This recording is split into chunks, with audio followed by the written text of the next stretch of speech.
শ্রীমদ্ ভগবদ্গীতা যথাযথ ষষ্ঠ অধ্যায় ধ্যান যোগ শ্লোক নাম্বার 15। অঞ্জন এব সদাত্মানম যোগী নিয়তমানসঃ শান্তিমাম নির্বাণ পরমম মৎসংস্থামধিগচ্ছতি।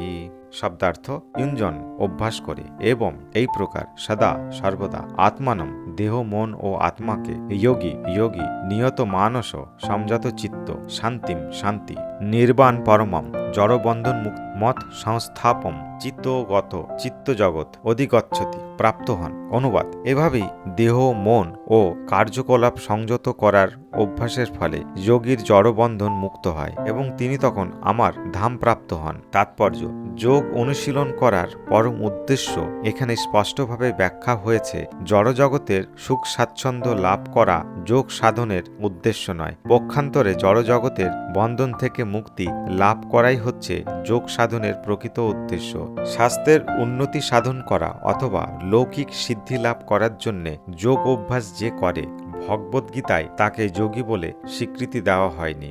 ভবরোগ নিবৃত্তির অর্থ সকপলকল্পিত শূন্যে বিলীন হয়ে যাওয়া নয়। ভগবানের দৃষ্টিতে শূন্য বলে কিছুই নেই, বরং ভগবান নিবৃত্তি হলে পরমব্রহ্ম ভগবদ্ধাম প্রাপ্তি হয়। ভগবদ্গীতায় ভগবদ্ধামের বিশদ বর্ণনা করে বলা হয়েছে যে সেই বৈকুণ্ঠ ধামকে আলোকিত করার জন্য সূর্য চন্দ্র অথবা তড়িৎ শক্তির প্রয়োজন হয় না। সেখানে প্রতিটি গ্রহই সূর্যের মতো আপন আলোকে উদ্ভাসিত।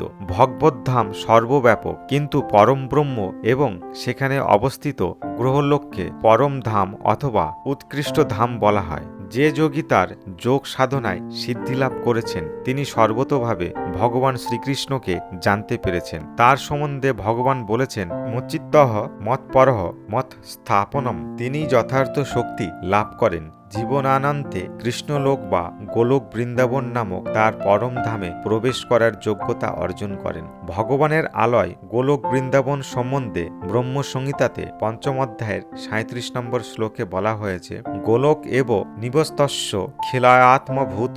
ভগবান যদিও তার স্বধাম গোলকে বাস করেন, কিন্তু তা সত্ত্বেও তিনি তার উৎকৃষ্ট চিন্ময় শক্তির প্রভাবে সর্বব্যাপ্ত ব্রহ্ম ও সর্বভূতে পরমাত্মা রূপে সর্বত্র বিরাজমান।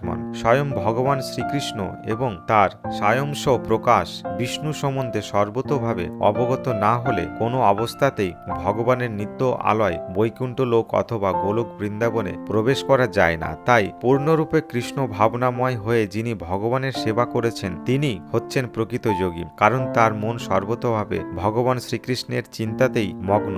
শৈব মন কৃষ্ণ পদার বিন্দয়। বেদেও শ্বেতাশতর উপনিষদের 3য় অধ্যায়ের 8 নম্বর শ্লোকে বলা হয়েছে, তমেব বিদিত্তাত্তি মৃত্যু মহিতি। পরমেশ্বর ভগবান শ্রীকৃষ্ণকে জানতে পারার ফলেই জন্ম ও মৃত্যুর হাত থেকে উদ্ধার পাওয়া যায়। এর থেকে বোঝা যায় যে যোগ সাধন করার একমাত্র উদ্দেশ্য হচ্ছে জড়বন্ধন থেকে মুক্ত হওয়া। ম্যাজিক দেখানো বা শারীরিক কসরত দেখিয়ে লোক ঠকানো যোগের উদ্দেশ্য নয়।